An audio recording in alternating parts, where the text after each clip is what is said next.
मार्च.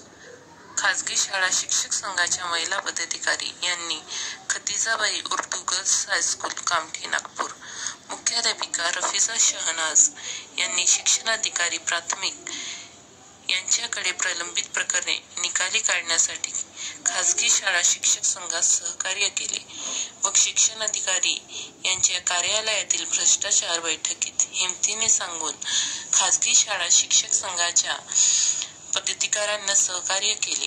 त्यामुळे त्यांचे जागतिक महिला दिनानिमित्त शाल व पुष्पगुच्छ देऊन आज दिनांक 8 मार्चला सकाळी 10:45 सत्कार करण्यात आला.